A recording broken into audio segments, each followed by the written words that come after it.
Musuh kita ada dua. Satu musuh yang kelihatan, dan yang kedua musuh yang tidak kelihatan.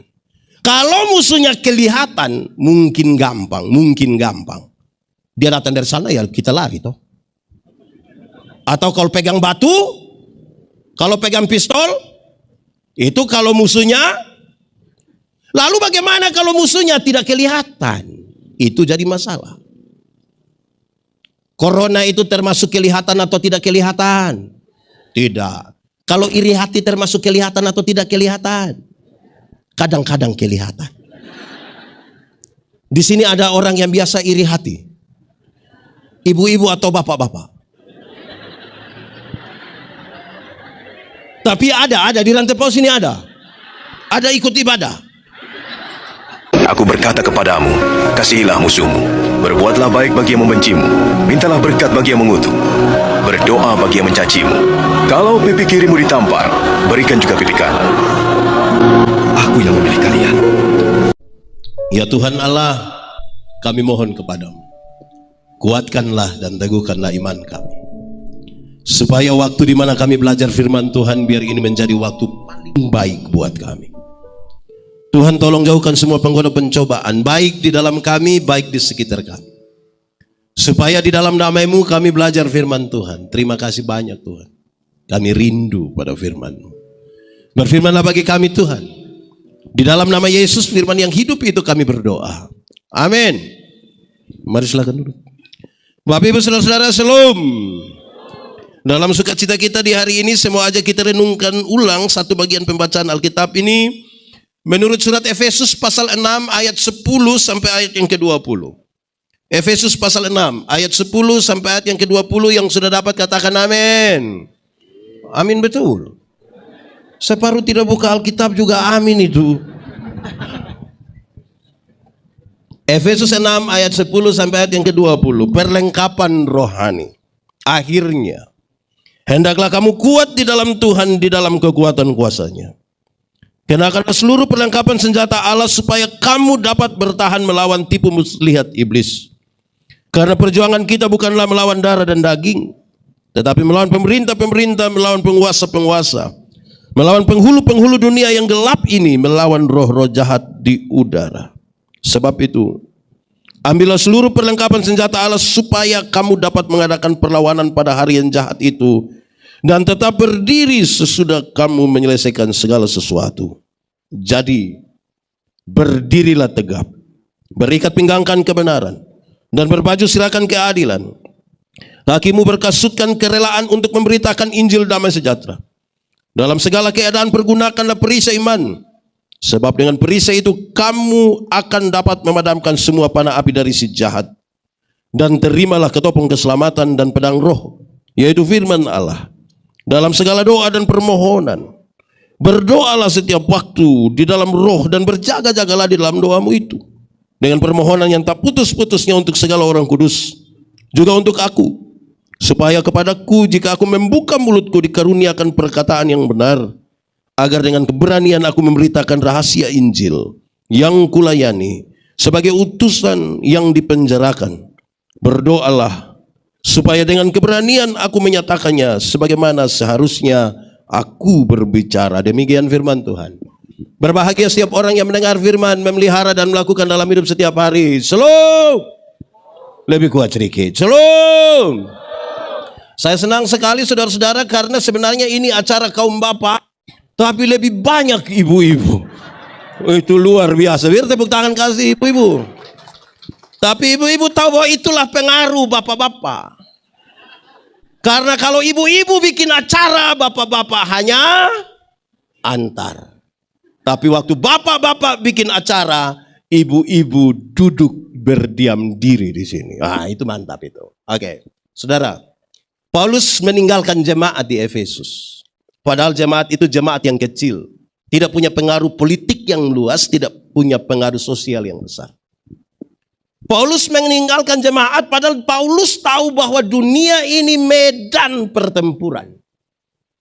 Kalau dunia medan pertempuran, maka semua orang akan bertempur. Baik orang kaya, baik orang kota, baik orang pintar, baik orang Paulus mendefinisikan, musuh kita ada dua. Satu musuh yang kelihatan, dan yang kedua musuh yang tidak kelihatan. Kalau musuhnya kelihatan, mungkin gampang. Dia datang dari sana, ya kita lari toh. Atau kalau pegang batu, kalau pegang pistol, itu kalau musuhnya. Lalu bagaimana kalau musuhnya tidak kelihatan? Itu jadi masalah. Corona itu termasuk kelihatan atau tidak kelihatan? Tidak. Kalau iri hati termasuk kelihatan atau tidak kelihatan? Kadang-kadang kelihatan. Di sini ada orang yang biasa iri hati.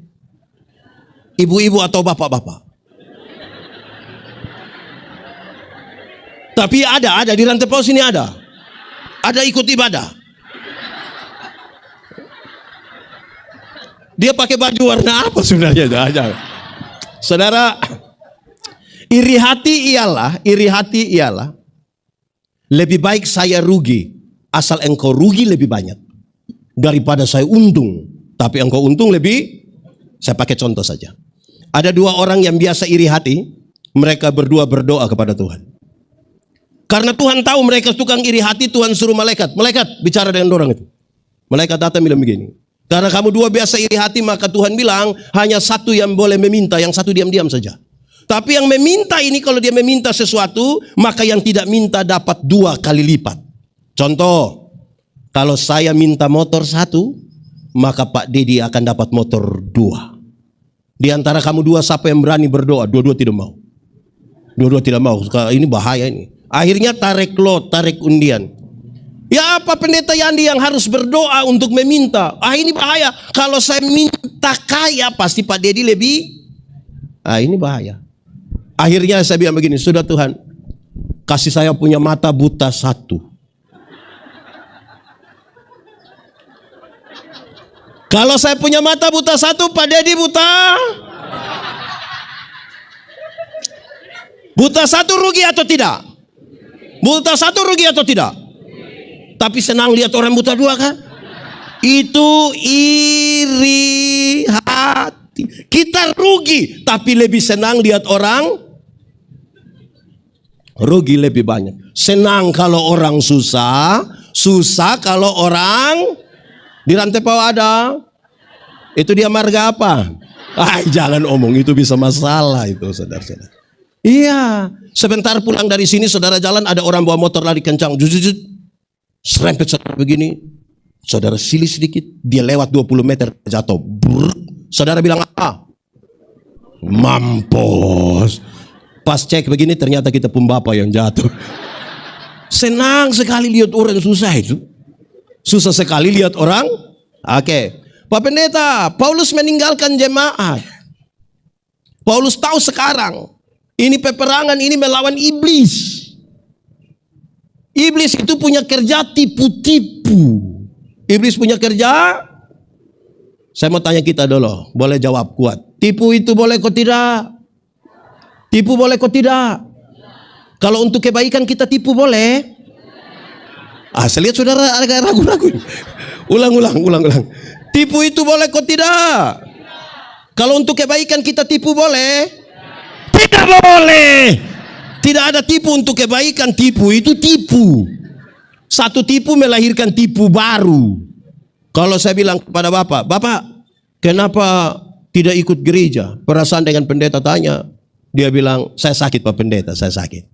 Ketemu istrinya, saya bilang, Ibu, bilang Bapak sakit. Karena ibu tidak tahu, ibu bilang, tidak. Kita ketemu Bapak, kita bilang, Bapak, ibu bilang Bapak tidak sakit. Terus dia bilang, saya sakit tapi belum kasih tahu ibu. 2. Satu tipu melahirkan tipu. Pak Pendeta, kami di sini kami tidak tipu. Kami hanya biasa pakai 2 kata, sebenarnya dan tapi. Kenapa tidak ke gereja? Sebenarnya saya pergi, Pak. Tahu juga. Kalau setapi itu dia tidak pergi. Kenapa tidak terima jadi pengurus kaum Bapak? Sebenarnya saya terima. Tapi kalau sudah tapi dia tidak mau lagi. Jadi kalau sebentar pulang dari sini ketemu jemaat yang tidak datang ikut ini acara, terus tanya dia, kenapa tidak ikut acara? Sebenarnya sudah. Saya sudah tahu engkau pemaksud itu, tidak usah lanjut. Di sini ada yang biasa pakai sebenarnya dan tapi. Ada ikut ibadah? Coba semua lihat dia coba. Kenapa lebih banyak lihat ke sini? Saudara maksud apa sebenarnya? Ada satu anak, ini kisah lama, saya mau kisah saja. Ada satu anak umur 1,5 tahun baru belajar bicara. Dia punya bapak kepala desa. Tapi ini anak laki-laki setiap kali mau kencing dia minta dia pun bapak yang kasih kencing. Tapi bapak pejabat jadi bapak perasaan. Akhirnya bapak ajar dia punya anak. Adek, kalau adek mau kencing, adik kasih tahu bilang adek mau menyanyi. Nah itu jurus berhasil itu. Setiap kali dia punya bapak duduk sama staff begituin anak mau kencing dia datang. Papa, yuk adik mau menyanyi. Dia pun bapak sengaja putar-putar keluar kasih kencing itu anak selesai. Satu saat papa mamanya berangkat ke Jakarta. Titip ini anak di dia punya om. Nur. Tengah malam ini anak mau kencing dia kasih bangun dia punya om. Om, yo, adik mau menyanyi. Dia punya om karena tidak tahu dia punya om bilang, jangan ini sudah malam ini, jangan. Ini anak dia bilang, om, yo, adik mau menyanyi. Dia punya om bilang, tidur nanti bayi di sebelah mana, tidur nanti om. Ini anak sudah tidak tahan dia bilang, om, tidak bisa, adik harus menyanyi sudah. Dia punya om juga kasihan dia om yang sudah kalau begitu nah adik menyanyi pelan-pelan dia om pun telinga Ini anak bangun dia kencing dia punya om punya telinga. Saya tanya dulu siapa yang salah? Papa atau om? Bapak atau om? Om atau bapak? Bapak atau om? Kenapa bapak yang salah? Makanya kalau benar katakan, salah katakan, iya katakan, tidak katakan, menyanyi katakan, kencing katakan, berani yang kau rubah sedikit, kan kasihan itu om tuh. Nah kita sementara berhadapan dengan pekerjaan iblis yang suka tipu. 110 tahun Injil masuk di sini, pekerjaan tipu-tipu itu masih ada kok tidak? Masih ada kok tidak? Saya berharap jangan ada dusta di antara kita. Nah itu dia punya soal. Pak Pendeta, Paulus meninggalkan jemaat, Paulus pergi ke mana? Paulus masuk penjara. Kenapa masuk penjara? Apakah dia bikin sebuah kejahatan besar? Tidak. Ada tindakan kriminal yang dia buat? Tidak. Lalu kenapa Paulus masuk penjara? Paulus masuk penjara itu karena mau coba-coba percaya pada Tuhan Yesus. Sudah percaya pada Tuhan Yesus, dia kepingin memberitakan Injil. Itu yang membuat dia masuk penjara. Ini satu kenyataan yang sangat berbeda dengan kerinduan banyak orang percaya. Banyak orang Kristen merasa kalau percaya Tuhan mesti aman-aman saja. Banyak orang pikir kalau percaya Tuhan bebas dari masalah. Banyak orang pikir kalau percaya pada Tuhan Yesus, kalau dia ada sakit lambung tinggal tunjuk terus bilang dalam nama Yesus. Banyak orang pikir kalau percaya Tuhan Yesus itu pagi-pagi petugas kredit datang Tuhan kasih keliru dia. Di sini juga kenal kredit. Kenal? Koperasi atau bank? Atau semua di kredit di mana ambil? Ini resiko Paulus percaya kepada Yesus dan mau memberitakan tentang Yesus. Baik saudara. Saudara, saya mau tanya kita tolong jawab dengan sungguh-sungguh. Saudara percaya pada Tuhan Yesus? Betul-betul percaya? Percaya saja atau percaya sekali? Percaya betul? Sudah siap? Masuk penjara? Saya lihat saudara ragu-ragu ini. Percaya? Sudah siap? Masuk? Oke, saudara. Di penjara itulah dia berjumpa dengan ini serdadu-serdadu. Dia lihat dari ujung kaki sampai ujung kepala. Berdasarkan gambaran itulah sekarang dia mengajar kepada jemaat yang dia tinggalkan. Kamu hanya jemaat kecil, kamu tidak punya pengaruh politik yang kuat. Tapi sekarang dengarkanlah ajaran ini. Satu, dia bilang begini. Pakailah ikat pinggang yang namanya kebenaran. Ikat pinggang namanya? Saudara tahu ikat pinggang? Ada pakai ikat pinggang? Pakai ikat pinggang supaya kenapa? Ya supaya celana jangan jatuh. Oh, itu serius itu saudara.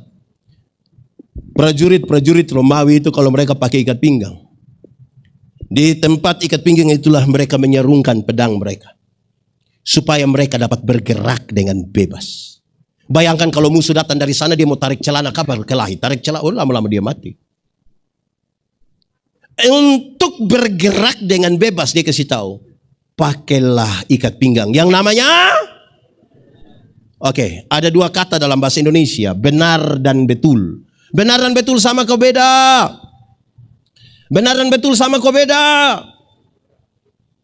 Benar dan betul sama kau beda. Beda kau sama. Sama kau beda. Beda kau sama. Sama kau beda. Sama. Benar bisa berarti betul. Betul bisa berarti benar. Tapi kalau dua kata yang sama ini sama-sama diberi awalan ke dan akhiran an, benar akan jadi? Betul akan jadi? Masih sama artinya? Tidak, kebenaran arti lain, kebetulan arti lain. Sekarang mau tanya, kalau kita masih hidup hingga hari ini, kebenaran atau kebetulan? Kebenaran. Kalau hari ini kita ikut kebaktian penyegaran iman di sini, kebenaran atau kebetulan? Kebenaran Saya kira memang kebetulan. Tidak ini kebenaran Kalau Tuhan Yesus mati dan bangkit bagi kita, kebenaran atau kebetulan?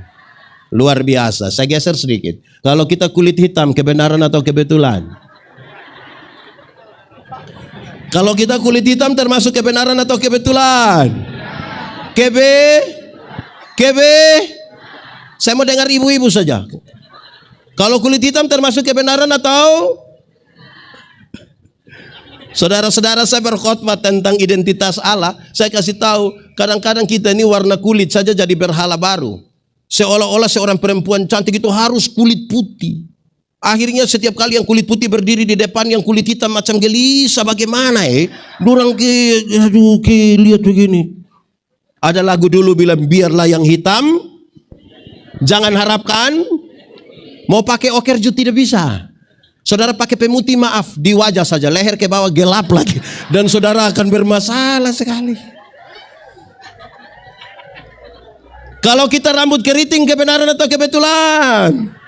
Kebenaran atau kebetulan? Mantap sudah. Saudara, saya suka bilang begini. Coba saudara ikuti semua iklan kecantikan rambut di televisi. Semua iklan kecantikan rambut di televisi arahkan saya dan saudara untuk ambil kesimpulan seolah-olah kalau orang rambut lurus itu lebih baik dari rambut keriting. Saya protes. Saya berkhotbah di banyak acara mendorong budaya positif Valentine. Saya bilang, di hari kasih sayang ini, yang paling akan menikmati belayan seorang suami adalah mereka yang rambut keriting, bukan yang rambut lurus. Yang rambut lurus itu dibelai tidak terlalu indah lah. Mungkin karena lurus jadi licin. Mungkin lurus terus kita pegang, kita bilang, sayang. Itu tidak dapat, itu tidak klik itu.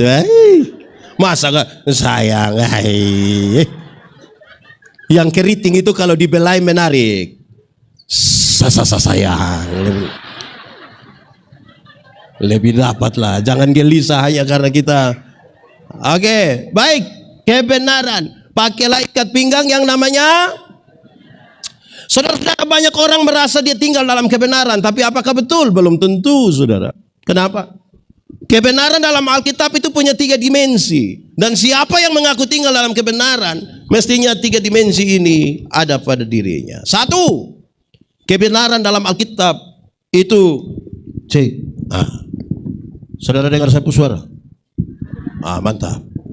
Saya kira bilang tidak. Kebenaran dalam Alkitab itu punya 3 dimensi. Pertama, kebenaran berdimensi legal. Legalitas. Semua bentuk pelanggaran terhadap aturan itu salah dan Tuhan tidak setuju. Tuhan tidak mau. Itu jemaat-jemaat kecil melakukan yang benar saja. Orang masih cari mereka pun kesalahan. Apalagi melakukan yang tinggal dalam kebenaran harus betul-betul tinggal di dalam apa yang seharusnya. Legalitas yang dibangun di atas pulihnya hubungan manusia berdosa ini dengan Tuhan Allah. Paulus ingin katakan, yang paling bagus itu ikut aturan. Ikut aturan cukup. Karena kita yang ikut aturan saja orang masih cari kita salah ini. Apalagi yang tidak ikut aturan. Saya mau tanya, yang di Rantai Bawah ini lebih banyak ikut aturan atau langgar aturan? Lebih banyak. Lebih banyak diam. Itu kita pun soal. Saudara, ini seperti kita naik motor. Tahu motor? Tahu motor? Pernah naik motor? Siapa punya motor? Milik sendiri? Sudah lunas? Nah itu juga aturan. Aturannya kalau ambil barang itu kasih lunas. Iya toh? Kalau saudara naik motor, ada SIM, ada STNK, lampu-lampu ada, kaca spion ada operasi lalu lintas di situ. Berani masuk atau tidak? Berani, karena kita ikut aturan. Tapi coba SIM tidak ada, lampu-lampu tidak ada, kaca spion tidak ada, STNK tidak ada, tidak pakai helm, ada operasi lalu lintas di situ, berani pergi? Kenapa tidak berani? Kan saudara punya om polisi toh. Makanya ikut aturan, itu cukup. SIM ada, STNK ada pakai helm, lampu-lampu ada, kaca spion ada. Dorang operasi lalu lintas di situ, kita pergi. Sampai sana polisi tidak tahan, kita putar kembali. Terus polisi bilang, hei kenapa putar kembali? Pak, tolong tilang saya. Karena saya ikut aturan. Amin. Saya mau tanya, di sini ada ASN? Kerja kantor di sini biasa jam berapa? Jam 7:30. Semua pergi sampai di sana tepat 7:30. 7:30 malam. Saudara lihat kalau dia datang sebelum 7:30, kan dia punya cara jalan tuh aman sekali kan? Dia masuk, selamat pagi. Tidak akan ada tipu-tipu di situ. Tapi bayangkan kalau kita kerja kantor jam 7:30 terus dia datang 10:30. Saudara bisa bayangkan dia punya cara jalan? Kan dia jalan seperti ada perang. Perang dengan Pak Sekda. Dia sembunyi-sembunyi terus tiba-tiba ada yang korek. Dia bilang, aduh, sebenarnya saya tidak terlambat. Tapi, betul. Di sini ada ASN yang biasa terlambat. Ada duduk di sini. Laki-laki atau perempuan? Nah, dorang pakai baju warna apa? Kebenaran itu ikut aturan, legal. Kedua, kebenaran dalam Alkitab itu berdimensi moral, moralitas. Moralitas itu kesatuan antara pikiran, perkataan, dan perbuatan. Kebenaran itu punya moral. Kenapa?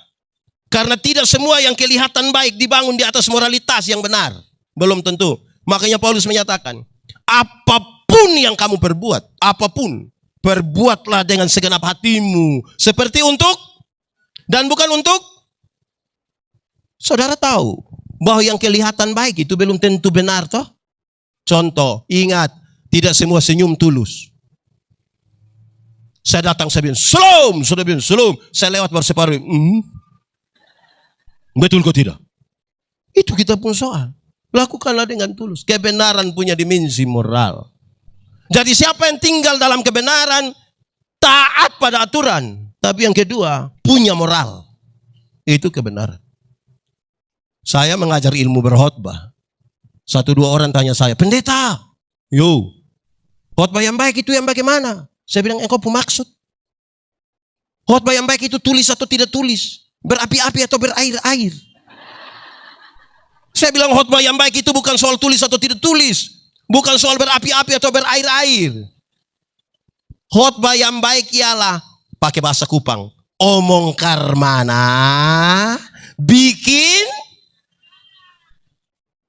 jangan omong lain, bikin. Di sini ada yang biasa omong lain, bikin lain.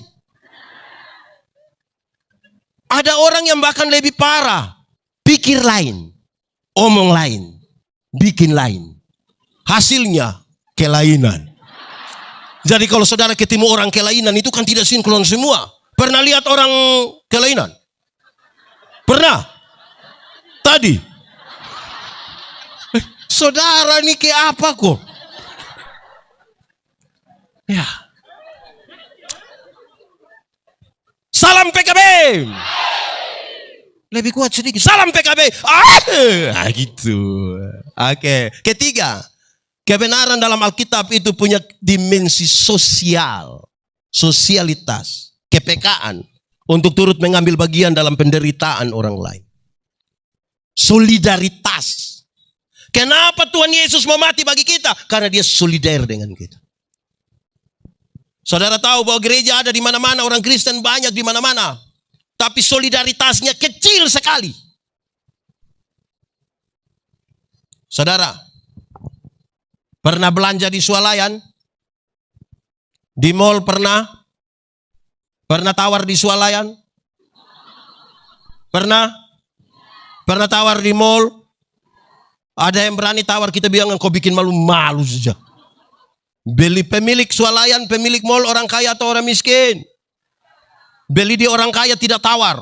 99.900, dia ambil 100.000 dia kasih. Dia orang kasih permen satu, bonbon satu. Dia bilang, kau ambil saja, jangan ukur saya dengan itu bar. Tapi kalau pagi-pagi dia beli sayur di nenek-nenek ada lewat. Itu tawar kok tidak?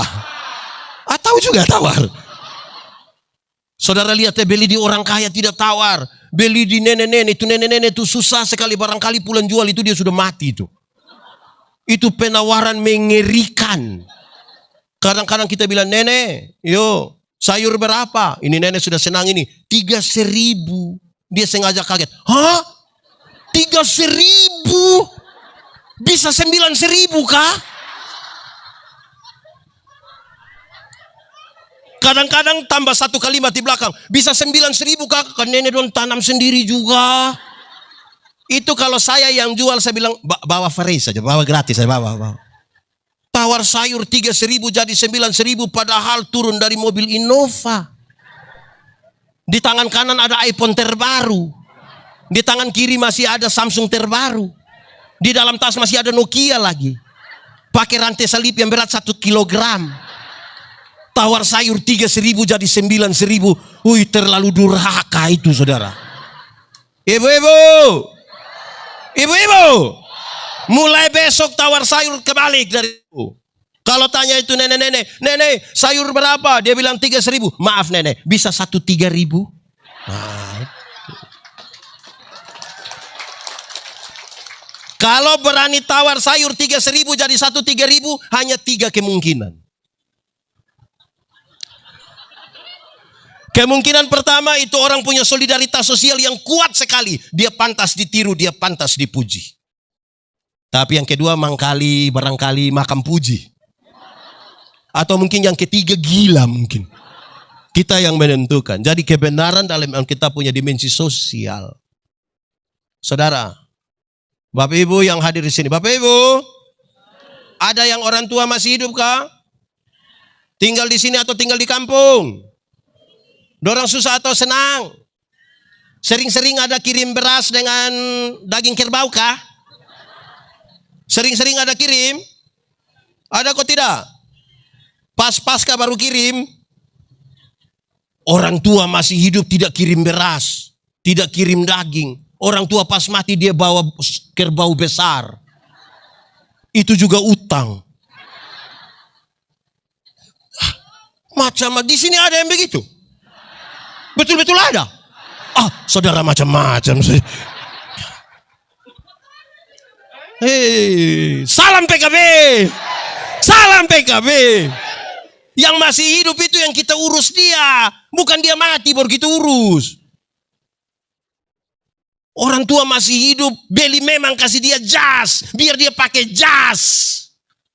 Ini orang tua masih hidup, dia hanya pakai Yuken. Tahu Yuken?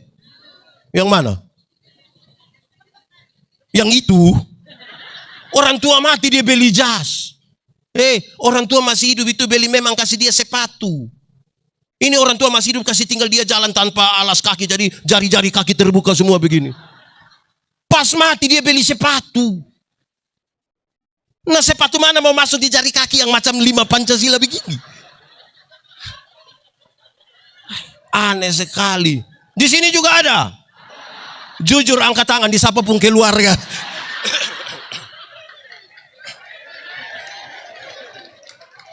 Ya saudara-saudara, baru dia pakai filosofi. Saya tidak tahu ini ada di sini atau tidak. Tapi banyak orang kalau beli kasih Kalau ada acara kematian, katanya, kalau beli untuk orang mati, jangan tawar.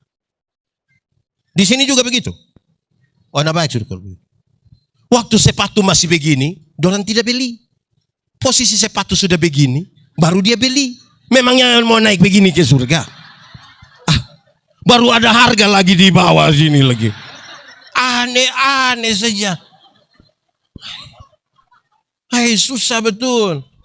Bapak Ibu, suami istri masih ada tuh yang baku sayang sudah.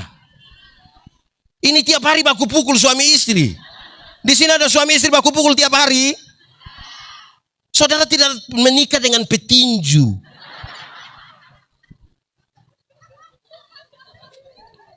Maksud waktu masih menikah hidup sama-sama bertengkar berkelahi, pas mati dia sengaja menangis, duduk di depan,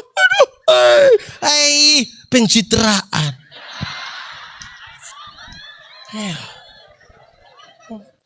Baku sayang memang sudah. Yang sekarang saya kadang-kadang protes sejumlah orang. Waktu orang masih hidup tagal dia golongan kecil, kita tidak pernah hormat dia. Pas dia mati membawa kata sebutan, pergi hormat di orang mati. Yang hidup itu yang kita hormat. Mati hormat dia supaya apa? Kepekaan sosial itu menjadi penting bagi orang-orang yang katanya hidup dalam kebenaran. Ini Injil 110 tahun, saudara. Oke. 1. Ikat pinggang nama. 2.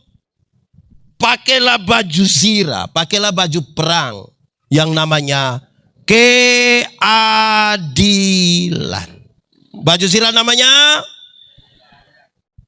dia ingin menyampaikan kepada kita, kebenaran tidak boleh berdiri sendiri tanpa keadilan. Di mana ada kebenaran, keadilan mesti ada di situ. Di mana ada keadilan, kebenaran mesti ada di situ. Seperti satu mata uang dengan dua sisi yang berbeda. Saudara, keadilan dibutuhkan untuk apa? Keadilan itu dibutuhkan supaya semua tuduhan yang dituduhkan kepadamu menjadi palsu. Ini jemaat kecil. Waktu mereka berdoa, orang bilang kepada mereka, lihat itu orang-orang mabuk itu ada berdoa di sana. Mereka sering dihina, dibuli. Engkau harus melakukan keadilan. Sebagai pendamping dari kebenaran, jangan marah.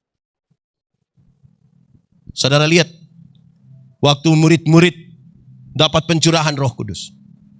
Orang-orang bilang, mereka itu mungkin ada mabuk. Apa yang Petrus katakan? Mereka tidak mabuk. Karena baru jam 9 pagi. Masa pagi-pagi sudah mabuk? Di sini biasa mabuk jam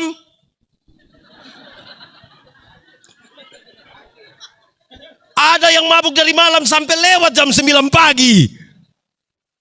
Mereka tidak mabuk, jadi sering dibully. Lakukanlah sesuatu dengan adil. Keadilan dipakai untuk tuduhan menjadi palsu. Contoh, saya punya bapak, saya sebut bapak kandung. Saya punya istri, punya papa, saya sebut bapak mantu, orangku pembilang, mertua. Kalau saya ambil 100.000, kasih saya punya bapak kandung, adil kalau saya ambil 100.000, kasih saya punya mertua. Supaya ketika saya kasih 100.000 di saya punya bapak kandung, istri lihat dan dia marah-marah, engkau kasih yang kau punya papa uang terus. Tanpa saya bicara, dia punya bapak yang bilang, engkau jangan marah, engkau punya suami. Dia juga kasih saya 100.000. Tuduhan menjadi palsu. Amin. Di sini ada yang biasa kasih uang di orang tua pakai sembunyi-sembunyi. Sembunyi dari istri ada. Sembunyi dari istri atau sembunyi dari suami. Dia pegang begini, kucak-kucak itu uang, baru dia panggil dia orang tua. Ambil cepat. Ambil cepat karena ada serigala di belakang. Di rantai bawah ada begitu. Itu orang-orang ada di sini kah? Lakukanlah sesuatu dengan adil. Itu cukup. Adil itu saudara, kalau engkau menuntut hak, lakukan juga apa?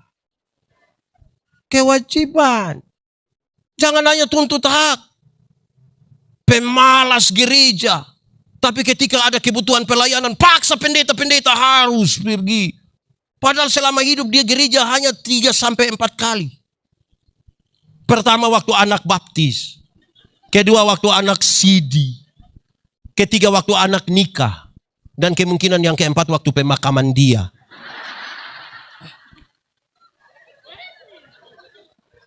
Salam PKB. Bapak-bapak rajin gereja. Ini bapak-bapak dong juga satu. Ini bapak-bapak dong ini.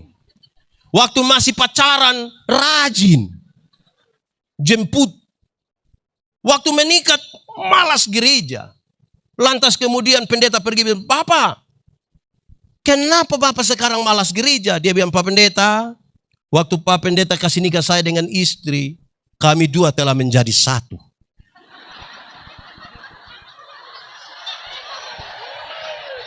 Jadi istri kalau sudah pergi, itu sama dengan papa juga sudah.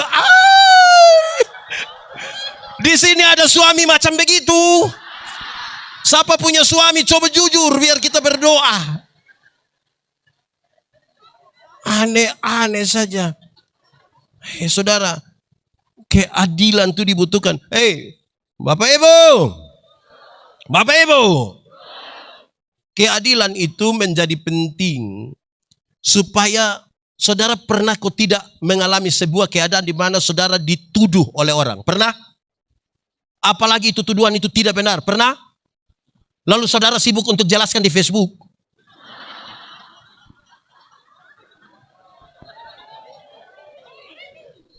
Salam PKB. Waktu dapat tuduhan jelaskan di Facebook. Kalau tidak tahu tentang saya, jangan buat seperti tahu-tahu. Karena iblis paling suka orang yang tidak tahu apa-apa, tapi buat seperti tahu-tahu. Lakukan saja sesuatu dengan adil. Itu sudah cukup. Di mana ada kebenaran, keadilan berjalan bersama-sama di situ. Amin. Kita ini kadang-kadang untuk yang jasmani punya ini kita ikut. Saya mau tanya kita dulu, jemaat. Pernah kau tidak dapat bantuan tunai langsung dari pemerintah itu? Yang berapa ratus ribu itu? Pernah? Biasa dorang bagi di tempat mana? Di mana? Oke, itu biasa bagi jam berapa? Jam berapa? Pagi jam 9. Pergi jam. Baginya jam 9, pergi jam. Kenapa bagi jam 9 lalu 4:30 saudara sudah pergi? Lalu datang gereja jam 7 dia datang 11:30. Lah, adil di mana? Yang nona. Di sini tidak ada nona. Nenek-nenek semua. Nona. Menikahlah dengan laki-laki yang takut Tuhan. Dia akan mengasihi engkau. Dia akan menyertai engkau. Makanya ajak dia ikut ibadah pemuda. Memang agak berat tapi ajak. Kak, ibadah. Kakak, ibadah. Kakak, ibadah. Saya antar saja. Ibadah. Kalau dia tidak mau, kasih tahu dia. Ada kue. Siapa tahu. Ya, di sini ada yang ibadah karena kue ada. Siapa punya pacar itu? Kasih putus. Anak muda. Jodoh itu akan datang dengan sendirinya. Itu pun kalau dia tahu rumah. Jadi tugasmu itu Sherlock. Jadi lakukan dengan adil. Bisa kok? Bisa? Waktu suami-suami. Ada cintai pekerjaan kok tidak? Cinta pekerjaan kok tidak? Cinta istri kok tidak? Istri sendiri atau istri orang? Salam PKB. Lakukanlah dengan adil. Bukan adil terhadap orang lain punya istri. Adil terhadap kita punya istri, adil juga kepada pekerjaan. Jangan terlalu mencintai pekerjaanmu sampai engkau lupa mencintai istrimu. Dan jangan terlalu mencintai istrimu sampai lupa mencintai pekerjaanmu. Karena kepada satu Tuhan yang sama, engkau berjanji menjadi istri dan suami yang setia. Tetapi kepada Tuhan itu juga, engkau mensyukuri dan berjanji melaksanakan tanggung jawab pekerjamu dengan baik. Lakukanlah dengan adil. Sudah 2. Pertama, ikat pinggang nama. 2, baju sirah nama. Ketiga, pakailah sepatu, kasut, sendal yang namanya kerelaan. Itu tentara-tentara Romawi kalau sudah pakai itu sepatu itu, masuk hutan, injak duri, injak batu, masuk saja. Memang melakukan sesuatu kalau tidak dengan rela, tidak bisa. Pernah alami kok kalau melakukan sesuatu dengan tidak rela? Pernah? Saya mau tanya kita, tolong jawab kuat-kuat. Saudara pernah putus cinta? Terus-terus? Pernah putus cinta? Kalau saudara tidak rela dan tidak segera move on, saudara bisa sakit hati dari tamat SMP sampai mati. Karena setiap kali itu nona kasih naik foto dengan dia punya om, kita yang tersinggung. Kita akan capture itu foto, terus lingkar merah di itu om punya kepala. Anak panah merah tunjuk di itu om punya mata. Messenger dia baru tanya, siapa itu? Saudara, lakukan sesuatu dengan rela. Itu baik. Yang datang sini rela semua kok? Pergi ke gereja rela? Waktu ikut acara adat rela? Kayak mulai turun itu. Waktu judi rela? Di sini ada yang biasa judi? Boleh tunjuk orang. Lakukan sesuatu mesti dengan rela. Anggaplah saudara punya satu baju. Itu baju tuh yang paling hebat sudah. Ke pesta itu baju, gereja itu baju, orang mati itu baju, syukuran itu baju. Pokoknya itu baju sudah. Itu yang itu baju sudah. Warna hitam itu. Pokoknya itu sudah. Terus ada keluarga dari kampung datang. Karena mau acara dia bilang, kakak, pinjam dong itu baju. Terus kita masih pikir-pikir untuk mau tolak. Orang tua bilang, kasih saja, kasih. Ini engkau punya saudara, kasih. Waktu engkau susah, bukan baju yang tolong, saudara yang tolong. Coba kasih. Saudara bayangkan kalau kita kasih tapi tidak rela. Saudara mungkin hanya pegang di ujung baju terus bilang, ambil. Ambil itu hari engkau tambah 5.000, ambil. Terus dia kan tidak tahu, dia ambil, dia masuk kamar, dia coba ukur, dia keluar, dia tanya, kakak, cocok. Terus kita bilang, iya cocok. Cocok yang kau punya perut itu, cocok. Buat sesuatu kalau tidak rela, tidak bisa. Tapi bukan itu yang dimaksudkan oleh pembacaan ini. Pembacaan ini kasih tahu. Kerelaan memberitakan Injil damai sejahtera. Saudara harus menyatakan kalau Injil masuk sini 110 tahun, ada berapa jiwa yang sementara saudara bawa datang kepada Tuhan. Itu harus dinyatakan dengan rela. Tuhan tidak bertanya ada berapa gereja saudara bangun.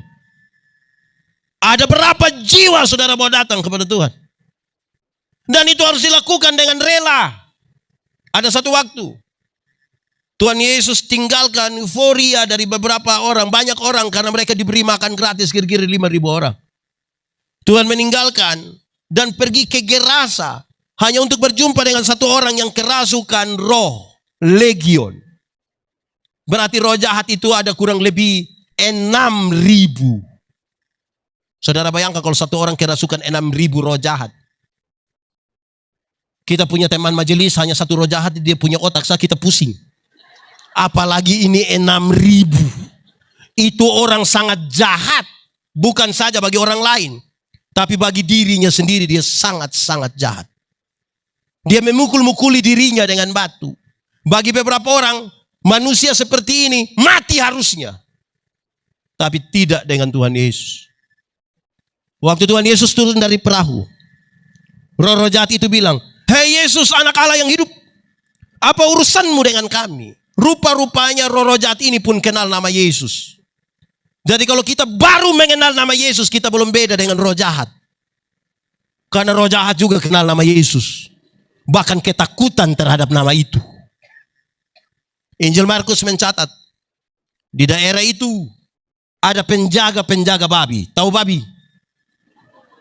Tahu babi? Pernah makan daging babi? Nah itu babi sudah itu.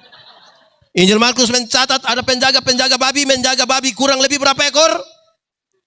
2.000 ekor. Roh jahat ini meminta supaya mereka keluar dan masuk kepada babi-babi itu. Tuhan Yesus membiarkan dan matilah babi-babi itu. Orang-orang penjaga babi itu kehilangan pekerjaan. Mereka kasih tahu orang-orang di kampung datang untuk usir Yesus. Apakah Tuhan Yesus tega membuat orang kehilangan pekerjaan? Jawabannya tidak, bahkan tidak sama sekali. Lalu kenapa Tuhan biarkan ada 2.000 ekor babi mati? Jawabannya ringan saja saudara. Dalam struktur budaya Yahudi, babi itu haram. Orang Yahudi tidak makan daging babi. Jangan harapkan ada papiung di Yahudi. Tidak ada. Tetapi yang haram ini mereka pelihara 2.000 ekor. Sementara ada 1 jiwa yang hampir binasa mereka biarkan. Itu yang Tuhan Yesus marah. Alangkah lebih baiknya ada 2.000 ekor babi mati daripada ada 1 jiwa binasa. Sekarang coba kali. Kalau babi 1 ekor harga 2 juta. 2.000 ekor berapa? 2.000 ekor berapa? 2.000 kali 2 juta? 4 miliar harga 1 orang gila waktu itu. 4M. Orang yang masih hidup dikasih keluar uang 4M. Kita punya orang mati baru kasih keluar 5M.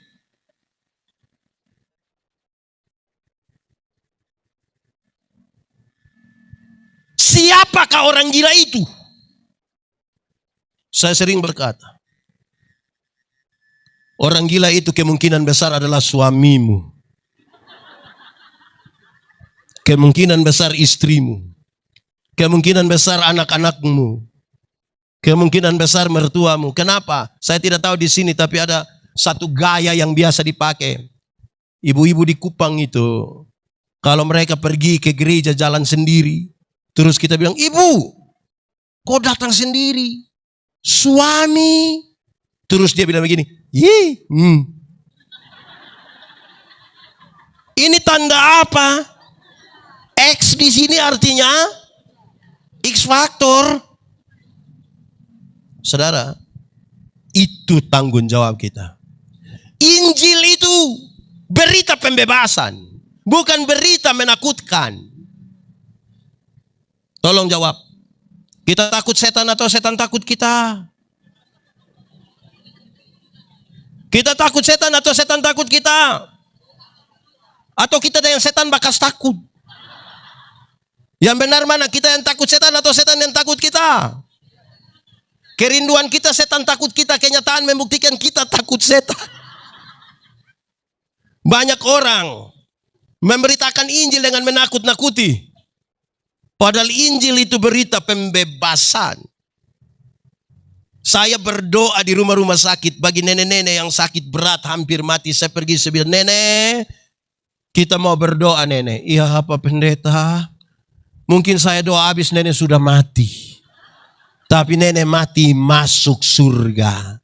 Saya jelaskan. Terus dia bilang, Pak Pendeta, mati hari ini atau besok sama saja. Hidup ini milik Tuhan. Tuhan yang beri, Tuhan yang mengambil.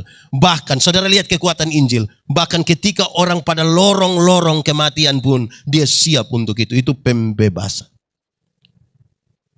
Supaya yang takut itu menjadi siap. Supaya kalau ada anak muda satu bilang ke saya, Pak Pendeta, saya rasa saya ini manusia paling berdosa di dunia. Saya akan bilang, anak, adik, Pak Pendeta juga orang berdosa. Tapi engkau jangan takut. Karena kasih Tuhan lebih besar dari kita dua punya kesalahan. Itu pembebas. Bayangkan kalau ada anak muda datang kasih saya, Pendeta, saya rasa saya manusia paling berdosa di dunia. Ya, saya lihat engkau punya muka ini muka berdosa ini. Saya sudah lihat ini. Engkau ini kalau tidak bertobat nanti kaki tangan patah buang semua ini. Patah buang semua. Berita apa menakut-nakuti? Ada banyak orang Kristen menjelang Paskah mereka suka bawa film-film itu yang diselipkan itu. Film apa itu? Film apa? Putar di kampung-kampung. Orang kampung nonton habis Pak Pendeta, neraka ngiri. Aduh, saya bilang saya tidak pusing dengan neraka. Tapi pendeta harus tahu. Saya tidak tahu juga apa-apa. Kenapa? Kalau saya masuk surga, bukan karena ketakutan hukuman di neraka. Saya masuk surga karena Tuhan Yesus mati ganti saya. Bukan karena ketakutan. Yang rubah kita siapa? Roh Kudus merubah. Tidak ada manusia rubah manusia. Tidak ada. Manusia kalau rubah manusia, munafik. Contoh. Ada ibu-ibu larang dia punya suami tidak merokok. Ada? Ya iya, suaminya tidak merokok. Di rumah.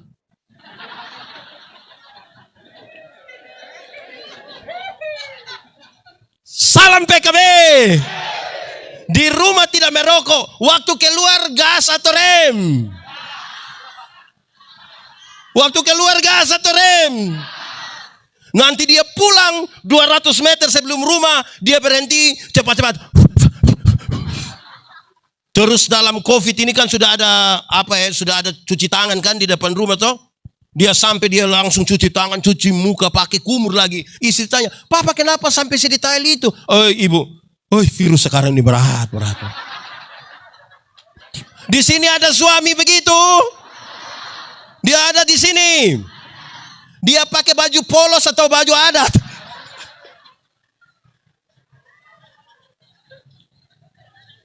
Injil itu berita pembebasan. Supaya mereka yang bodoh harus diajar untuk menjadi pintar. Tuhan kita pintar atau bodoh? Lalu kenapa anak-anaknya bodoh? Tuhan kita kaya atau miskin? Lalu kenapa anak-anaknya miskin? Karena apa? Malas. Pembahas kalau pakai bahasa di sini bilang apa? Apa? Nah itu. Kalau sudah malas tambah rakus pasti miskin. Injil memberi pembebasan. Berita dari kita punya tema bilang jangan takut. Jangan takut bukan berarti kehilangan rasa takut. Tapi masalah-masalah dalam hidupmu engkau lalui bersama-sama dengan Tuhan. Saya kasih contoh. Di sini ada mall kah? Bukan yang mall padi itu. Yang mall itu ada toh? Ada itu tangga jalan namanya apa lagi? Ah itu sudah. Terus kita bawa tante dari kampung datang. Terus kita bilang sampai di tangga jalan itu kita bilang, "Tante, ayo. Tante naik." Kan dia bilang, Waktu dia tidak mau apa yang saudara lakukan? Kan saudara kasih contoh. Begini. Ya kan? Terus dia masih tidak mau. Apa yang saudara lakukan? Kan pegang dia. Waktu dia naik, itu kan tidak apa-apa kan? Iya. Nah sudah, kamu belanja biar tante putar-putar sendiri di sini. Bukan menghilangkan rasa takut. Tapi dari contoh-contohnya itu, orang yang tadi tidak bisa menjadi hafal.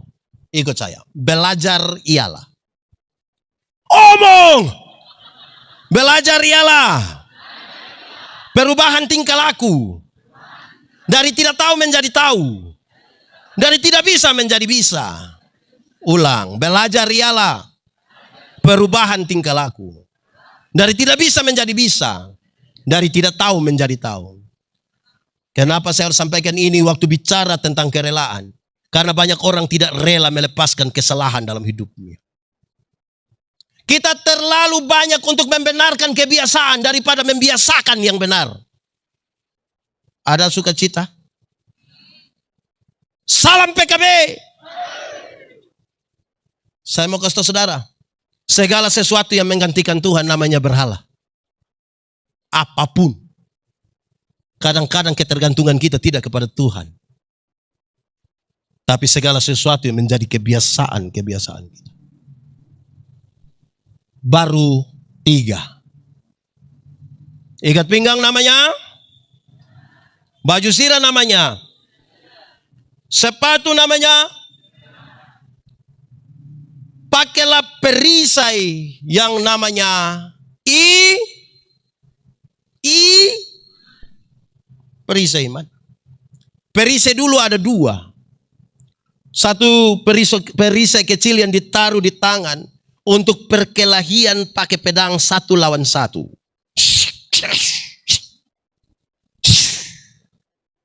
Tapi perisai yang kedua, perisai besar, seperti tudung saji. Karena panah dulu bukan sekedar tajam. Tapi setiap kali mau panah, dorang celup di ter yang panas, dibakar, baru panas 100 sampai 200 satu kali datang. Kalau pakai yang kecil kok mati kita. Mesti pakai yang besar baru sembunyi. Kenapa? Paulus mau kasih tahu jemaat. Ingat. Ada banyak hal datang tanpa kita persiapan. Ada banyak hal yang kita tidak duga dia datang. Pakailah perisai namanya iman. Saya mau tanya saudara, tolong jawab. Saudara punya masalah? Tidak usah omong. Saya lihat yang ini muka masalah semua. Masalah ialah kesenjangan antara harapan dan kenyataan. Pakailah perisai namanya apa? Oke, hafal. Iman ialah. Omong. Iman ialah dasar dari yang kita harapkan dan bukti dari yang tidak kita lihat. Oke, saudara lihat. Kata kuncinya dasar. Dasar itu funderen. Tahu funderen? Tahu? Apalagi dia punya nama? Fondasi. Fondasi kalau kuat, bangunan. Fondasi miring, bangunan. Fondasi dari apa Pak Pendeta? Fondasi dari yang kita harapkan. Yang kita harapkan itu apa? Cita-cita, idealisme masa depan. Segala sesuatu yang kita mungkinkan akan terjadi. Iman dasar dari yang kita harapkan. Karena semua orang berharap.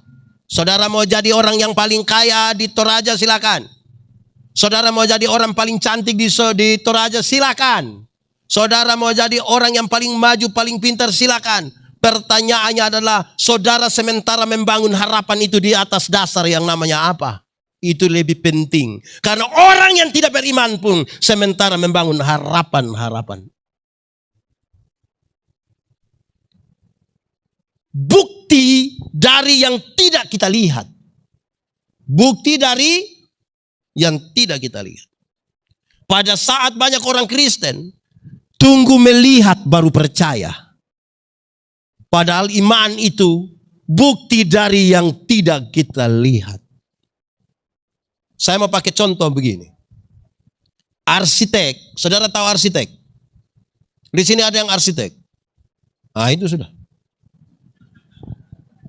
Arsitek, waktu dia ingin menggambar sebuah bangunan, dia mempercakapkan itu dengan dirinya. Kamar di mana, jendela di mana, pintu di mana, tangga di mana, ukuran berapa. Itu kelihatan atau tidak kelihatan? Itu dia bangun di sini.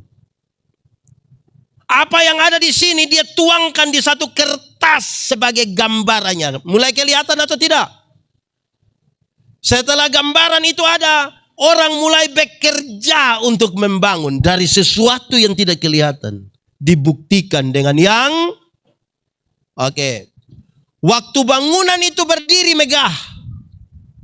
Di sini bangunan yang paling tinggi apa? Rumah sakit? Apa? Banjir? Bangunan yang paling tinggi apa? Nah itu. Waktu bangunan itu tinggi megah, saudara senang sekali datang foto-foto di depan bangunan itu kan? Waktu saudara foto-foto di situ orang mengagumi kemegahannya, tapi titik-titik terkuat dari bangunan itu tidak diketahui oleh semua orang. Termasuk yang foto. Dimungkinkan hanya 2 orang yang tahu titik terkuat dari itu bangunan. 1, orang yang menggambar. Kedua, tukang yang bekerja. Pakai perisai yang namanya iman. Karena kadang-kadang kita penuh kepalsuan. Kelihatan kita aktif secara rohani, tapi palsu. Kita seperti kuburan. Tahu kuburan? Di luar itu bagus-bagus. Ada kuburan pakai keramik. Tulis Immanuel lagi. Gambar Tuhan Yesus. Di dalam isi apa? Di dalam isi? Kadang-kadang kita pakai bedak bagus-bagus, licin. Waktu foto orang bilang glowing. Cantik say. Pas jalan-jalan di ujung pandang yang panas. Terus tiba-tiba keringat datang, garu itu bedak-bedak. Keluarlah bopeng-bopeng di situ. Pakailah iman sebagai titik terkuat. Saudara, iman itu saya jelaskan begini. Ada bis dari sini ke ujung pandang. Kalau saya berdiri di sini tunjuk ujung pandang di mana? Oh, di sana. Itu barat ke utara ke selatan. Ah, selatan. Iya kan Sulawesi Selatan. Salam PKB. Ada bis dari sini ke ujung pandang. Ada kecelakaan dan tinggal 2 orang yang selamat. Yang satu orang beriman, yang satu bukan orang beriman. Yang orang beriman akan katakan, untung Tuhan saya selamat. Untung. Yang tidak beriman akan bilang, untung tadi saya lompat cepat-cepat. Di satu peristiwa yang sama. Di satu peristiwa yang sama orang beriman mengatakan untung. Yang tidak beriman mengatakan untung. Kita yang di sini lebih banyak untung Tuhan atau untung saya? Untung Tuhan atau untung saya? Oke. Kita uji. Saudara, saya pakai contoh izin bagi jemaat dan para pelayan di sini. Gereja ini siapa yang bangun? Siapa? Gereja ini siapa yang bangun? Gereja di tempat kita beribadah nanti siapa bangun? Ya, saudara lihat. Orang beriman, siapa bangun di gereja? Tuhan, bukan saya. Iya kan? Tapi bayangkan kalau kita tanya, Bapak, siapa bangun itu gereja? Bukan saya. Tapi bayangkan kalau kita tanya, Papa, siapa bangun itu gereja? Terus dia bilang, bukan saya. Coba kamu cek saja. Itu hari kalau bukan saya punya nenek dorang, ini gereja tidak ada. Ada orang susah, orang miskin, sakit-sakitan datang kepada saudara. Singkat cerita, saudara tolong dia sukses, dia sehat, dia bawa kesaksian itu kemana-mana. Orang-orang diberkati dengan kesaksiannya. Berita itu sampai ke telinga saudara. Apa yang akan saudara bilang? Pak Pendeta, waktu itu datang sini sudah mau mati, Pak. Untung. Kok tadi bilang untung Tuhan? Kita tergoda untuk merampas kemuliaan Allah. Amin.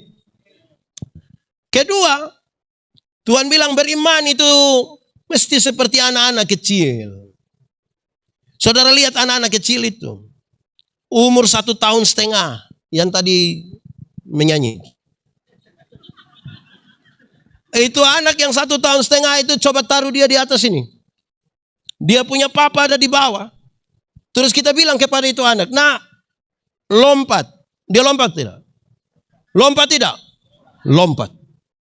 Mempercayakan diri. Dia lompat saja. Dia punya papa yang pusing mau tangkap. Bagaimana kan? Sekarang coba taruh dia punya mama di atas.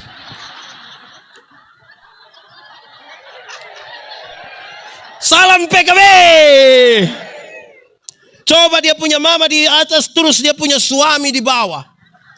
Terus dengan bahasa yang romantis sekali suaminya bilang, sayang, lompat.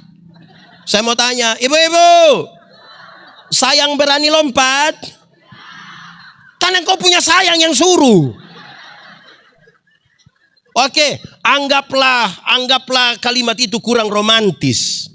Dia buat lebih romantis lagi. Ayang, ayo. Lompat. Ayang lompat.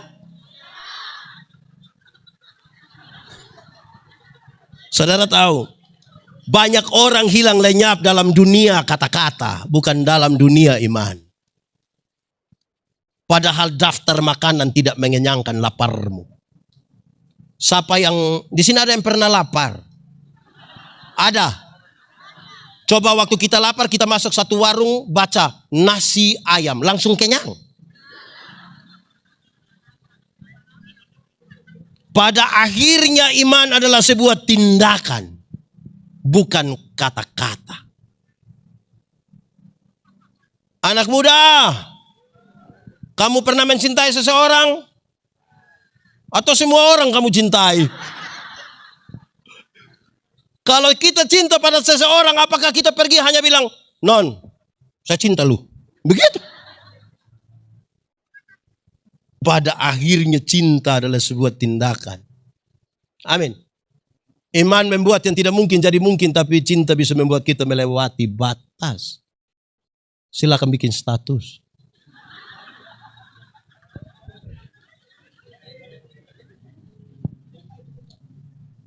Tapi dia soal batas apa dulu? Jangan batas yang tidak baik, jurang langkah terus. Oke. 1, ikat pinggang namanya. 2, baju zirah namanya. 3, sepatu namanya. 4, perisai namanya. 5, pakailah ketopong yang namanya kesela. Ketopong itu pelindung kepala, helm, masker, tapi bukan masker bengkoang. Terbuat dari baja dan hanya dari seng atau pelat yang kasih keluar saja kita punya mata. Kalau Anda masih berdiri hingga hari ini, itu yang disampaikan oleh Paulus. Itu karena keselamatan yang Tuhan berikan. Kalau saudara dengan yakin mengatakan, saya mati dan masuk surga, itu karena Kristus mengerjakannya bagi kamu. Pakailah itu supaya engkau bisa berdiri tegak di hadapan semua bangsa. Jangan lama-lama pelayanan berperiode-periode, tapi kita tanya, yakin masuk surga? Tidak tahu ini Bapak. Kita hidup begini, ini tidak tahulah. Tidak bisa begitu. Saudara harus melayani. Ada banyak orang, banyak hamba-hamba Tuhan, banyak penatua. Di sini juga sebutan penatua diaken. Banyak hamba Tuhan, penatua diaken. Tidak meyakini apa yang dia beritakan dan apa yang dia doakan. Tapi dia mau ajak orang untuk belajar percaya. Bagaimana?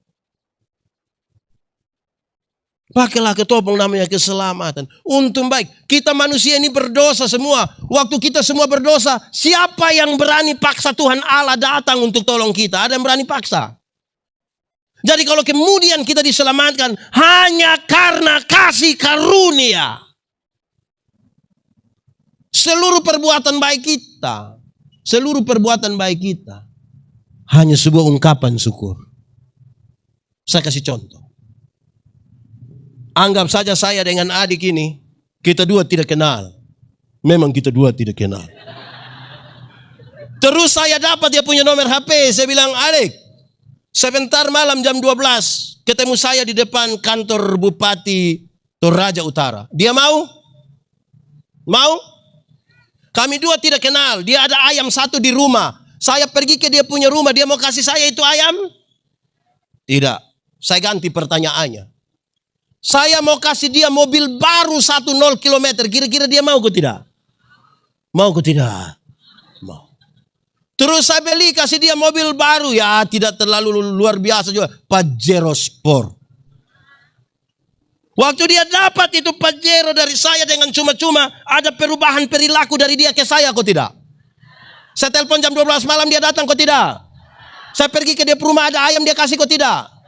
Kenapa dia tiba-tiba baik begini ini? Karena dia baru menerima sesuatu yang cuma-cuma dari saya. Saya mau tanya, adakah ini orang yang suka tingkah-tingkah, baku tingkah dengan pelayanan di sini? Ada. Karena dia tidak memahami apa itu kasih karunia. Lalu ada kenapa pilih dia jadi majelis?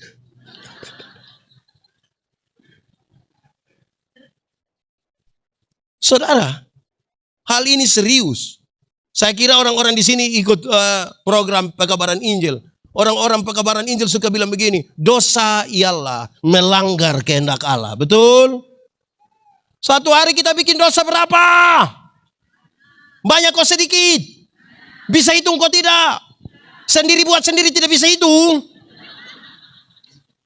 Tapi orang pekabaran Injil bilang begini, anggap sajalah satu hari kita bikin dosa berapa? 3. Dosa pikiran 1, dosa perkataan 1, dosa perbuatan. Kalau satu hari 3, satu bulan berapa? 3 kali 30 hari? 90. Kalau satu tahun berapa? 90 kali 12 bulan. 1080, taruhlah 1000. Satu hari 3, satu bulan 90, satu tahun 1000. Coba masing-masing kalikan dengan umurnya sendiri. Pendeta Yandi umur 46 tahun, kali 1000. Kali 1000.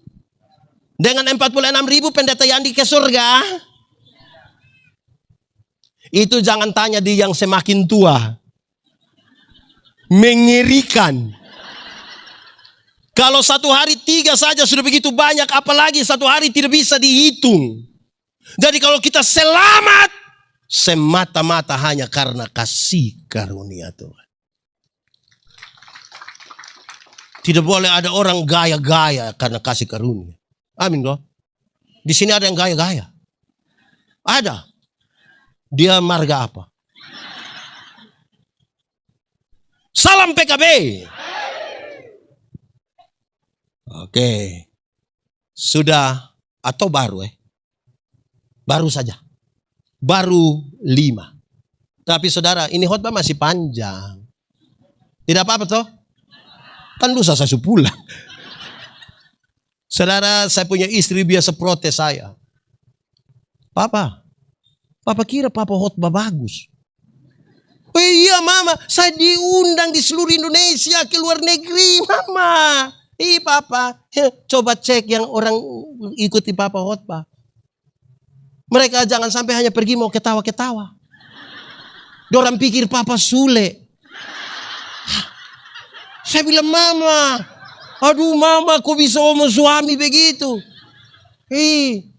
Coba tanya, jangan sampai ibu bilang, jangan sampai dorang pulang, dorang bilang engkau rugi tidak ikut pendeta Yandi khotbah. Kok iya, dia bilang apa? Tahu? Yang penting kami ketawa-ketawa, coba kami pun pendeta bisa begitu. Aduh. Tapi jemaat, ingat toh yang tadi saya omong kan? Ingat betul toh? Biar supaya ibu tahu, ibu dengar saja, jemaat dengar ini. Ikat pinggang namanya, baju zirah namanya, sepatu namanya, perisai namanya, ketopong namanya. 5 hal yang disampaikan ini saudara, ini perlengkapan bertahan. Bertahan itu lama-lama kalah. Suami itu kan dia mengalah, lama-lama dia tempeleng istrinya kan. Istri itu mengalah kan lama-lama dia ribut juga kan. Oke, di sini ada yang suka sepak bola. Banyak. Barcelona atau Real Madrid? Barca atau Real? Barca atau Real? Real atau Barca? Barca atau Real? Saya mau kasih tahu saudara, Real sekalipun kalau hanya bertahan, terakhir waktu lawan Toraja Utara dia kalah. Kalau hanya bertahan. Dia harus menyerang supaya memenangkan pertarungan. Amin. Lalu Paulus kasih tahu 2 senjata. 1. Senjata yang pertama adalah firman. Senjata pertama apa? Firman itu yang memutuskan, saya setuju dengan Bapak, saya tidak setuju dengan ini. Firman. Firman yang bilang, saya ikut yang ini, saya tidak ikut yang ini. Firman. Jangan sampai kita ambil keputusan hanya karena sebuah perasaan. Hanya karena kita punya kedekatan emosional. Hanya karena kita punya relasi sosial. Firman yang memutuskan ini benar, ini salah, bukan karena kebiasaan. Firman. Firman itu digambarkan seperti pedang bermata dua. Dia iris ke depan, tapi iris juga ke sini. Artinya, kalau untuk orang lain saudara kutip firman, maka jangan coba-coba untuk tidak kutip firman bagi diri sendiri. Kita ini kadang-kadang sibuk firman untuk orang lain, tapi tidak sibuk firman bagi diri sendiri. Jangan sampai sebentar habis khotbah ada yang bilang saya, Pak Pendeta khotbah tadi pas. Pas dengan siapa? Pas dengan dia. Hei, di Bapak tidak. Tidak, di saya itu firman sampai dia belok begini, dia lari ke sebelah. Tidak bisa. Salam PKB. Firman itu seperti cermin. Tahu cermin? Pernah lihat cermin? Pernah pakai cermin? Waktu saudara datang ke cermin lebih banyak lihat orang atau lihat diri? Waktu kita lihat diri pertama kan hanya datang begini. Tiba-tiba saudara mulai begini. Begini. Semakin banyak bercermin, semakin bagus penampilan. Tidak mungkin saudara lihat kotoran di hidung, di cermin terus saudara biar orang lihat. Betul? Tapi ingat, sama-sama kaca. Tapi ada yang namanya cermin, ada yang namanya spion.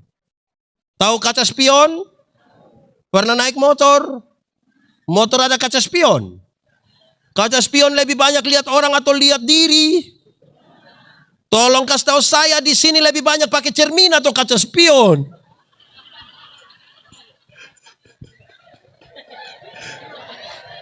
Salam PKB. Salam PKB. Hujan sudah turun. Ada 3 hal tentang hujan. 1, hujan mengajarkan kepada kita supaya duduk semakin rapat. Saya yakin hujan makin besar, mereka yang di luar itu akan bergabung di bawah tenda-tenda. Hujan mengantarkan kita untuk duduk semakin rapat. Kedua, hujan mengajarkan kepada kita supaya berteriak makin kuat. Kalau saudara di tengah-tengah hujan badai yang deras, bicaranya pelan-pelan, orang tidak mendengar, apalagi menuruti. Perubahan dunia terlalu cepat. Kadang-kadang perubahan yang ini kita belum menyesuaikan diri. Perubahan berikutnya sudah datang. Suara kenabian dan suara kebenaran gereja yang sudah 110 tahun harus diteriakan lebih keras. Karena hujan ini sangat keras. Harus. Ketiga, ada teka-teki di kampung dulu bilang begini. Jatuh di bawah, cari di atas. Apakah itu? Apakah itu? Apakah itu? Hujan ke atap bocor kan? Kalau hujan atap bocor kan dia menetes di sini kan kita cari begini. Tidak mungkin dia menetes di bawah terus kita cari tidak tahu bocor di mana kan tidak begitu. Salam PKB. Jatuh di bawah cari di seluruh persoalan yang terjadi dalam hidupmu cari jawaban di mana? Kenapa Yesus mati bagi kita? Cari jawaban di mana? Mungkinkah seseorang berani berkorban dalam diri seperti Yesus Kristus? Tidak mungkin, hanya Tuhan yang melakukan itu. Kalau mau cari jawaban, cari di mana? Kalau kita cari hanya di dunia ini, kita disesatkan oleh banyak hal. Lanjut. Firman itu senjata pertama. 1 tadi ikat pinggang namanya, baju sirah namanya, sepatu namanya, perisai namanya, ketopong namanya, senjata yang pertama namanya. Yang kedua, senjata yang kedua adalah doa. Senjata kedua apa? Bapak-bapak dorang ini tahu berdoa semua? Coba ibu-ibu. Ibu-ibu. Coba jangan sangat jujur engkau katakan bahwa suamimu memang tidak tahu berdoa. Salam PKB. Banyak keluarga hanya tergantung pada bapak-bapak. Bapak-bapak kalau ajak mama ibadah, mama pernah lawan? Anak pernah lawan. Tapi kalau mama ajak bapak ibadah, bapak pernah lawan. Lawan terus. Bapak-bapak menjadi tumpuan. Bapak-bapak, coba pulang ajak istri anak ibadah malam. Bapak pimpin doa. Memang ada tantangan. Hari pertama baik, hari kedua baik, hari ketiga baik, hari keempat papa bilang, mama coba mama dengan anak-anak dulu, papa punya pinggang kenapa ya? Hari kelima mama bilang, coba lepas anak-anak sendiri, siapa tahu mereka takut karena kita ada. Hari keenam bubarlah ibadah itu. Kunci ada di bapak-bapak. Amin. Karena bapak-bapak waktu diteguhkan pernikahannya, sekaligus diteguhkan jabatannya sebagai apa? Imam di mana? Pertanyaannya adalah, kalau benar bapak, suamimu itu adalah imam dalam keluarga, dia menjalankan fungsi imamnya?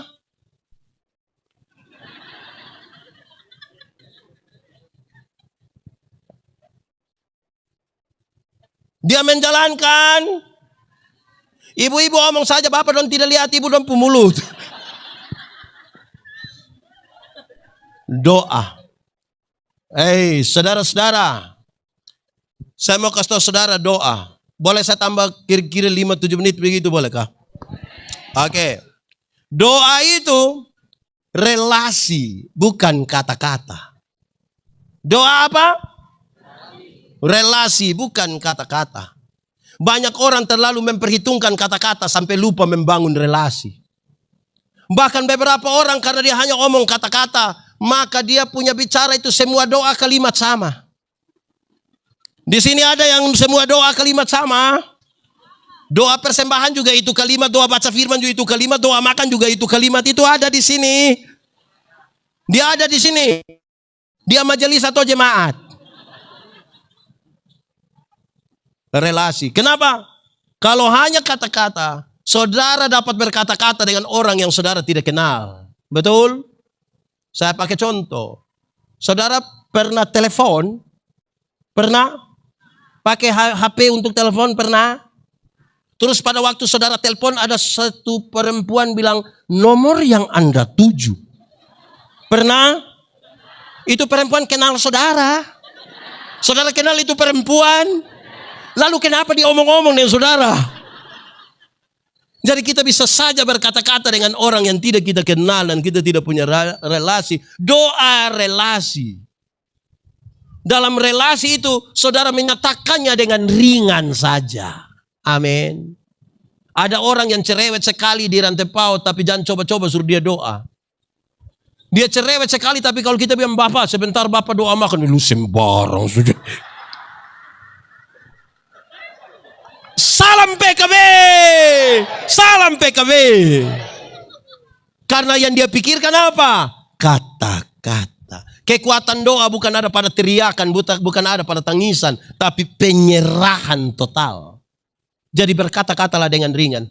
Seperti saudara ada relasi dengan seseorang, ada. Kenapa suara turun? Menurut saudara saya kenal saya punya istri kok tidak? Kami dua ada relasi kok tidak? Dekat kok jauh? Oh iya. Karena kami dua ada relasi, kami dua saling kenal. Kalau saya mau minta teh di saya punya istri, cara memintanya ringan. Saya cukup bilang, ma, bikin teh dong saya. Gelas kecil saja ya. Gula jangan terlalu banyak, papa sudah tambah tua takut sakit gula. Kan cara mintanya begitu. Tidak mungkin saya mau minta teh di saya punya istri, saya bilang, mama! Buatlah segelas teh. Jangan terlalu banyak gula ya. Papa takut sakit gula. Pasti pas habis bicara begitu mama langsung bilang, Pak sehat. Doa itu relasi, bukan kata-kata. Saudara, jemaat. Paulus kasih tahu kalau engkau berdoa ada 5 hal ini. Yesus tadi berapa tambah 5 lagi. Banyak toh? Oke, dia kasih tahu. 1, berdoalah setiap waktu. Berdoalah. Yang dimaksud setiap waktu itu bukan jam 7, jam 8, jam 9, jam 10, jam 11, jam 12, jam 12. Bukan itu. Berdoalah di waktu kamu susah, di waktu kamu senang, di waktu kamu naik, di waktu kamu turun, di waktu kamu ada dalam keadaan apapun, berdoalah. Kenapa? Karena ada orang yang sudah senang lupa berdoa. Ada yang senang masih berdoa, ada yang sudah senang lupa. Ada yang susah masih berdoa, tapi ada yang ketika susah dia berhenti berdoa. Bahkan dia bilang, Pak Pendeta, kita doa juga sama. Itu Pak yang di sebelah saja dia tidak tahu berdoa, tapi tiap hari ganti Grab.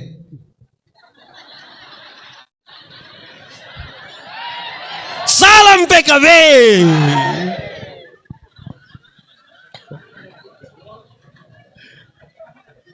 Manusia selalu ditempatkan pada 3 keadaan. 1, ada keadaan di mana kita mau dan Tuhan juga mau. Pernah alami? Kita akan bersyukur kalau kita mau, Tuhan mau. Ada keadaan di mana kita mau tapi Tuhan tidak mau. Pernah alami? Kita doa, Tuhan tolong tambah 1 istri. Tuhan bilang, no.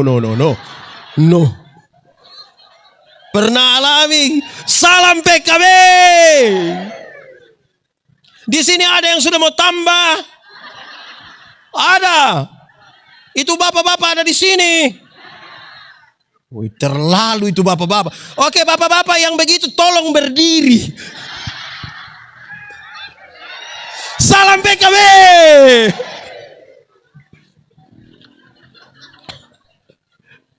Ya, ternyata saya yang berdiri. Aduh. Ada keadaan di mana Tuhan mau tapi kita tidak mau. Tuhan mau, hei engkau berhenti berjudi. Tapi kita masih belum mau. Betul. Tuhan mau kita berdamai tapi kita masih marah. Betul. Saya suka itu ibu yang bilang. Betul. Salam ibu. Salam PKB. Saudara-saudara, berdoalah setiap waktu. Kedua, berdoalah dalam roh. Berdoa? Yang dimaksud dengan berdoa dalam roh bukan berarti berdoa dalam bahasa roh. Apalagi kalau saudara tidak mengerti.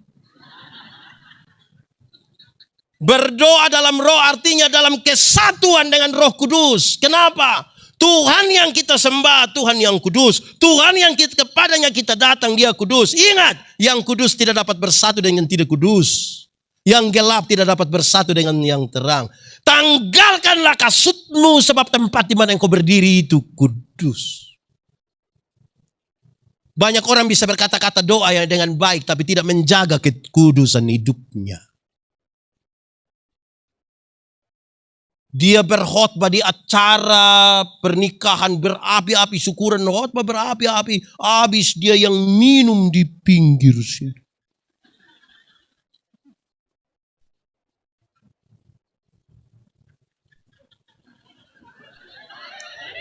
Salam PKB. Saudara, ini serius. Kenapa harus berdoa dalam roh? Roh itu Roh Kudus, kita menyatu dengan Tuhan. Saya mau kasih tahu saudara. Banyak orang suka kutip Amsal Roma 8 ayat 28. Tahu dia punya bunyi? Nah, bilang apa dia punya bunyi? Roma 8 ayat 28. Bilang Tuhan turut bekerja untuk mendatangkan. Oke. Jangan cepat-cepat pergi ke ayat 28 karena masih ada ayat 26 dan 27 dia kasih tahu. Roh berdoa untuk hal yang tidak terkatakan dari mulut. Dalam kesatuan dengan roh, dia menyatakan hal-hal yang tidak terkatakan. Saudara, ketika saudara ada dalam masalah, saudara tidak tahu apa jalan keluar terbaik bagi masalah itu. Dan hanya roh yang mengetahuinya. Kedua, 5 menit dari sekarang saudara tidak tahu apa yang terjadi dalam hidupmu dan hanya Roh yang tahu. Setelah paham 2 hal itu baru Anda boleh katakan, karena itu Allah turut bekerja untuk mendatangkan kebaikan bagi kita. Ketiga, kenapa saudara lihat saya? Saudara maksud apa? Ketiga, berdoalah dan berjaga-jagalah. Berdoa dan berjaga-jaga sangat berkaitan dengan kerjakanlah apa yang harus saudara kerjakan dan biarkanlah Tuhan mengerjakan apa bagian Tuhan. Maksimalkan kita punya bagian. Contoh, jemaat, ada yang punya kios di rumah. Coba setelah berdoa terus saudara pulang sebentar, bilang pada anak-anak, anak-anak, sebentar malam kamu langsung tidur saja, tidak usah tutup kios. Terus anak-anak bilang, loh kenapa tidak tutup? Hah, kamu takut, kita kan sudah berdoa. Menurut saudara besok gula hilang kok tidak? Kopi, rokok, saguer. Ada jual. Tuak. Oke. Yang kita punya bagian kita kerjakan secara maksimal. Biarkan Tuhan mengerjakan bagiannya. Amin. Tuhan menyiapkan masa depan bagi anak-anak kita. Amin. Oke. Saya percaya itu. Saudara percaya itu juga Tuhan menyiapkan masa depan bagi anak-anakmu? Percaya. Tapi yang antar itu anak-anak ke sekolah, bukan Tuhan yang antar. Siapa yang antar? Siapa yang antar? Orang tua. Atau siapa di sini yang karena terlalu sibuk malam-malam, pagi-pagi dia berdoa, Tuhan, saya sibuk jadi Tuhan tolong jemput anak orang ke sekolah. Kalau Tuhan yang jemput pulang kita menangis, Bapak. Salam PKB. Kerjakanlah bagian kita. Bapak-bapak, fungsi bapak-bapak sudah dijalankan dengan baik. Salam PKB. Ibu-ibu, fungsi ibu-ibu sudah dijalankan dengan baik. Salam PWG. Apa kok salam bilang, hahaha, itu salam apa? Salam PWG. Wah, saya pusing lah. Sudah ada salam PWG. Apa?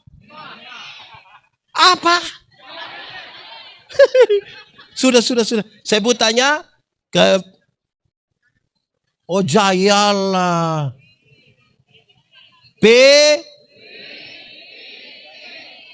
Nah itu sudah. Oke. Sudah 3. Tadi apa lagi pertama berdoa? Oh hanya di sini yang ngomong, di situ tidak ngomong. Saya punya istri nanti bilang betul. Pertama doalah. Kedua berdoa. Ketiga berdoa. 4. Berdoalah tanpa putus-putus. Sengaja dipisahkan dari berdoa setiap waktu. Yang dimaksud dengan berdoa tanpa putus-putus berkaitan dengan konektivitas, instalasi. Jemaat, ada rumah. Di rumah ada pasang listrik. Terinstalasi atau tidak? Karena dia terinstalasi maka kita mau cas HP tinggal colok. Mau kasih hidup AC tinggal kasih hidup. Televisi karena dia terinstalasi, terkoneksi. Tanpa putus. Bayangkan kalau saudara-saudara tidak install itu listrik. Setiap kali papa pulang kantor biasa jam. Kok aneh-aneh bapak di sini pulang kantor. Bapak-bapak biasa pulang kantor jam. Ada yang 8, ada yang 6. Lama-lama 6 tambah 8. Bayangkan kalau sore Bapak pulang kantor, baru Bapak telepon, Mama tolong beli kabel, oven tes, lampu, tangga. Dan setiap hari Bapak pulang hanya suruh beli oven. Konektivitas. Ada 2 kalimat tentang doa, saudara biasa dengar. Orang bilang begini, 1, Yesus hanya sejauh doa. Yesus hanya. Saudara tahu lagu ini? Kalau tahu pulang baru menyanyi. Kita dengar khotbah dulu. Yesus hanya sejauh doa. Relasi kita itu salah satu penentunya adalah doa-doa kita. Amin. Kedua dia bilang begini. Doa adalah nafas hidup orang percaya. Saudara ada nafas? Coba tahan nafas. Bisa tahan 1 menit? 2 menit? 2 jam? Bisa? Kalau kita tahan 2 jam, orang yang pikul kita. Saudara lihat, jangankan sampai tanpa napas. Napas sesak saja kita pusing. Di sini ada yang asma. Saudara tahu kalau kita napas sesak itu kan tarik, dia seperti tidak turun di sini. Dia di sini, kita mesti.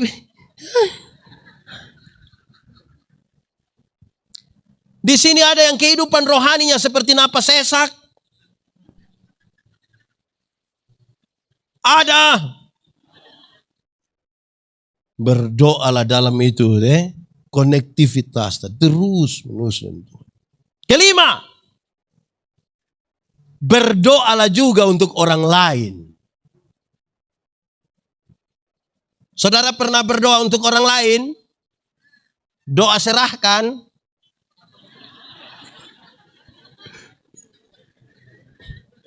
Saudara, kita diminta kalau berdoa, jangan lupa berdoa untuk orang lain. Namanya syafaat. Namanya apa?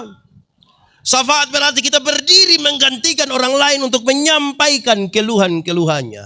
Kepada Timotius, Paulus ajar. Hei Timotius, jangan lupa berdoa bagi ini, bagi ini, bagi ini. Dalam kaitan dengan pemerintah, Paulus bilang begini. Tidak ada pemerintah yang tidak berasal dari Allah. Berarti pemerintah itu datang dari Allah. Suara rakyat, suara Allah. Tapi dia kasih tahu Timotius, berdoalah bagi para pemimpinmu. Kenapa? Karena ketika dia jadi pemimpin, dia ada di satu puncak tertentu. Di puncak itu dia dikelilingi oleh ring 1, ring 2 dengan kepentingannya. Tempat itu kemudian akan menjadi sangat-sangat licin. Padahal dia di tempat yang licin itu dia akan mengambil keputusan menyangkut saudara-saudara semua termasuk yang BLT itu. Karena itu berdoalah betul-betul supaya dia di sini dia tidak tergelincir dan jatuh karena ada banyak kepentingan.